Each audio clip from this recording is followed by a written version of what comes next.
Hello students, welcome to my channel. In today class we discuss about the uses of magnetic effects of electric current. क्योंकि हमने magnetic effect क्या होता है उसकी discovery किसने की और किस तरीके से उसके बारे में पता चला, इसके बारे में हमने डिस्कस ऑलरेडी कर रखा है in my previous videos. So if you want to watch, then go and check my channel. Okay. So in today class we discuss about the uses of magnetic effect of electric current. यानी कि magnetic effect का जो आविष्कार हुआ कि current carrying wire behaves like a magnet, उसका use क्या है, क्यों हमने उसका आविष्कार किया, किस काम का है वो, तो गाइस वो बहुत ही यूज़फुल है. ठीक है, उसका यूज़ बहुत सारी चीज़ों में किया जाता है. हमारे घरों के बाहर जो डोरबेल लगा होता है उसमें मैग्नेटिक इफेक्ट का यूज़ होता है. हमारे घरों में जो मोटर लगा होता है उस मोटर में भी इलेक्ट्रिक करंट का ही मैग्नेटिक इफेक्ट का ही यूज़ किया जाता है, इलेक्ट्रिक करंट के. फिर मेडिकल टेक्नोलॉजी में MRI मशीन और भी बहुत सारे ऐसे मशीन्स होते हैं जिसका यूज़ किया जाता है, जिसमें यूज़ किया जाता है मैग्नेटिक इफेक्ट का. उसके बाद पावर ट्रांसमिशन में यूज़ किया जाता है. And the most important thing is electromagnet, जिसका यूज़ कहाँ होता है, फैक्ट्रीज़ और इंडस्ट्रीज़ में होता है. फैक्ट्रीज़ और इंडस्ट्रीज़ या फिर जो एक्सपोर्ट हो गए, हमारे इंडिया में एक्सपोर्ट हो के जो बहुत सारे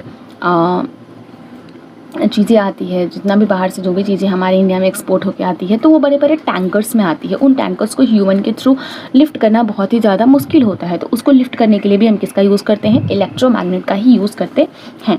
तो let us discuss about the formation of electromagnet. हम इलेक्ट्रोमैग्नेट को बनाते कैसे हैं, तो first of all we have to take a iron rod. हमें क्या लेना है, एक आयरन के रॉड को लेना है.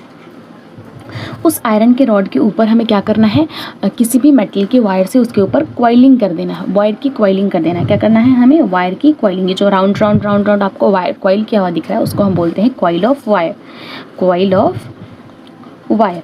और इसके अंदर हमने आयरन रॉड इंसर्ट किया. क्या इंसर्ट किया, आयरन रॉड, और उसके ऊपर हमने वायर से क्या किया, उसके वायर की क्वाइलिंग की, उसको हम बोलते हैं क्वाइल ऑफ वायर. किसी भी मेटल के वायर से हम इस चीज़ को कर सकते हैं. ठीक है, और ये जो आपको जितना राउंड ये वायर घुमा हुआ दिख रहा है ना, ये जो जितने भी राउंड आपको ये वायर घुमा हुआ दिख रहा है, इसको जितना राउंड घूम रहा है ना, इसको हम बोलते हैं टर्न्स. क्या बोलते हैं, turns. What we called it turns. क्या बोलते हैं हम इसको, टर्न्स.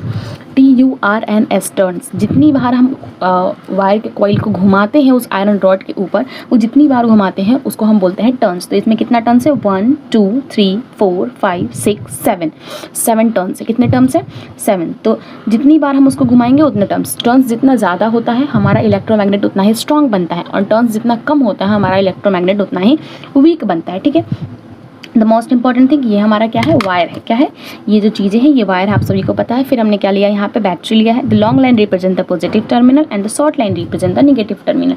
यहाँ जो स्पेस खाली है वो किसके लिए खाली है, आपको पता है, इसे मैंने स्विच के लिए खाली छोड़ा है. अगर हम स्विच को आपस में कनेक्ट कर दें, क्या कर दें, स्विच को अगर हम आपस में कनेक्ट कर दें तो इसमें करंट फ्लो स्टार्ट होगा, और जब करंट फ्लो स्टार्ट होगा तो इस वायर में करंट दौड़ेगा, ये करंट कैरिंग वायर बन जाएगा. ये करंट फिर इस वायर में भी रन करेगा, और इस वायर में जब करंट रन करेगा तो ये वायर बिहेव करेगा मैग्नेट की तरह. किसकी तरह बिहेव करेगा, मैग्नेट की तरह. और इस मैग्नेटिक फील्ड में आने की वजह से इसके अंदर जो हमने आयरन रॉड को इंसर्ट किया है, ये आयरन रॉड किसकी तरह बिहेव करेगा, मैग्नेट की तरह. ये मैग्नेट की तरह बिहेव क्यों कर रहा है, क्योंकि इसमें इलेक्ट्रिक करंट फ्लो हो रहा है. तो due to electric current that iron rod behaves like a magnet, that is why it is called electromagnet. ये मैग्नेट तो बन रहा है लेकिन किसकी हेल्प से बन रहा है, इलेक्ट्रिक करंट की हेल्प से. किसकी हेल्प से, इलेक्ट्रिक करंट की हेल्प से. That's why we called it electromagnet. I hope you understand कि इलेक्ट्रोमैग्नेट कैसे बन रहा है. ठीक है, तो इस तरीके से इलेक्ट्रोमैग्नेट बनता है. अब फैक्ट्रीज और इंडस्ट्रीज में इसके क्या क्या यूज़ है इसको हम नेक्स्ट क्लास में देखेंगे. अगर आपको मेरा वीडियो, मेरा कंटेंट और मेरे पढ़ाई गई चीज़ों से आपको थोड़ा सा भी हेल्प होता है तो प्लीज़ बच्चों, please like my video, share it, comment, and the main thing, subscribe my channel. Till then, bye bye.